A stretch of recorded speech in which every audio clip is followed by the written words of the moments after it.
From June 1972 to prepare for Operation Linebacker 2, B-52s were deployed at two air bases, U Ta Pao, Thailand, and Andersen in Guam. The B-52 could still be deployed in Okinawa. The distance to North Vietnam is shorter, but President Nixon did not, because the U.S. was about to return this base to Japan. So, Okinawa only used it for aircraft refueling B-52s departing from Guam en route to North Vietnam.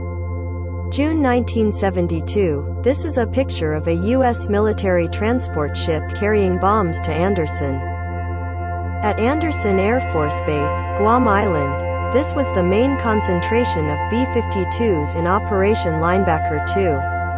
Guam is 2,400 sea miles, 4,500 kilometers, from Hanoi. President Nixon deployed 150 B-52s to Andersen Air Force Base. July 1972, B-52 aircraft started bombing Vietnam. Andersen. 500 and 750 pounds bombs for B-52 stored in depots near base. Bomb Mk-117 to 750 pounds ready to be loaded for B-52D in Andersen. B-52D at Andersen with Mk. 117,750 IBS bomb. Load bombs for B-52. December 1972 ground crews work around the clock to maintain the B-52 in Andersen. Bombs at Andersen. Bombs at Andersen Air Force Base ready for B-52 December 1972. Load bombs for B-52 at Andersen. Load bombs for B-52 Strattou Fortress to bomb Vietnam. Despite being fully equipped with modern equipment, at the rear of the B-52D still has 4 guns of 12.7 mm caliber, firing in a circle at a speed of 5,000 rounds per minute by a non-commissioned officer in charge. This is an effective weapon that endangers the MiG tailing the B-52. U Ta Pao Air Force Base was deployed by Nixon to deploy 51 B-52s plus about 50 KC-135 refueling aircraft, a variant of Boeing 707, to refuel in the air the entire amount of a KC-135. U Ta Pao is closer to North Vietnam, so the B-52 can carry a maximum bomb load of over 30 tons. 51 B-52s at U Ta Pao Airport. B-52D in U Ta Pao Airport, take on a bombing mission. B-52 crew had a short exchange before taking off to bomb Vietnam. B-52 crew left, good luck door, before boarding. 6 crew members in B-52 before taking off to bomb Vietnam. The B-52 crew prepares to receive the aircraft to carry out the North Vietnam mission.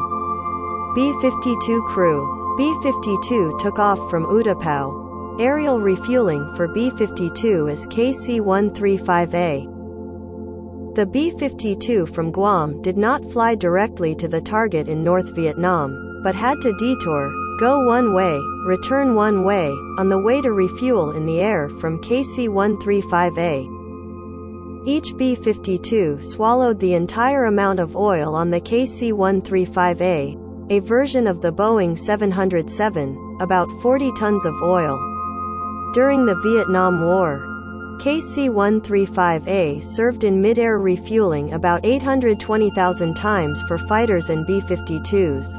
The navigator cum employee presses the button to drop the bomb. June 1972. The navigator was also the one who dropped the radar observation bomb on the B-52 at Andersen. Pilot and drop bombs. Bomb button. The journey of a bombing mission lasted 10 hours. Including the most dangerous hour when flying close to the target in Hanoi. B-52 crew on the plane.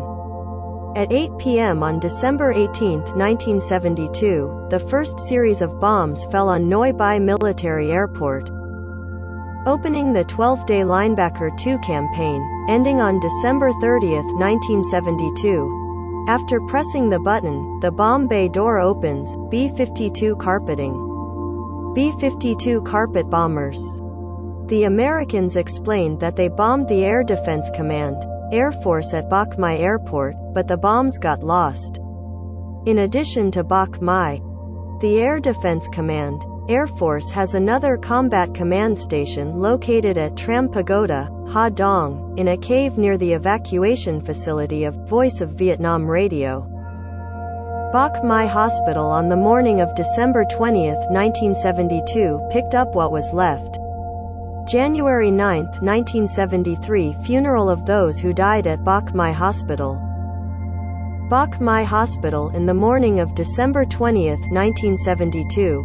B-52 bomb crater dropped on Bach Mai Hospital on December 20, 1972. Bach Mai Hospital, Hang County Station was bombed by F-4 aircraft. Com Thien was carpeted by B-52s on the night of December 26, 1972. American aerial photos taken of the Com Thien area that was carpeted by B-52s on the night of December 26. Cuban Embassy.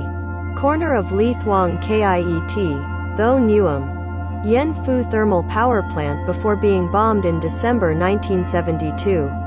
Dien Phu Thermal Power Plant after being bombed in December 1972. Gia Lam Train Factory was destroyed by American bombs. Hang Dao Street, Bomb Shelter. Anti-Aircraft Artillery 1972. 1972 Hai Phong Anti-Aircraft Artillery Battery. Hanoi in the nights of December 1972, North Vietnam's S-75 air defense missile. The plane crashed. This is a B-52G that crashed in Vinh Phu on the night of December 18, 1972. In his memoirs, General Vo Nguyen Giap told how he asked for a thorough check to see if it was really a B-52. It was this one. B-52 landed at Utapao. B-52 operations at Andersen Air Force Base, Guam. December 21, 1972 Mike Allen, Joan Baez, Barry Romo walk through the wreckage of Gia Lam Airport, Hanoi, which was bombed by B-52s 2 days earlier. Pieces at hand. December 26, 1972 Kissinger announces at a press conference in Washington, D.C., peace is at hand. March 29, 1973 Com Thien 3 months after being bombed. Here are more color photos by Werner Schultz of North Vietnam in February and March 1973 after the B-52 battle. These were the most intense bombing raids of the Vietnam War and one of the most intense raids in the history of wars.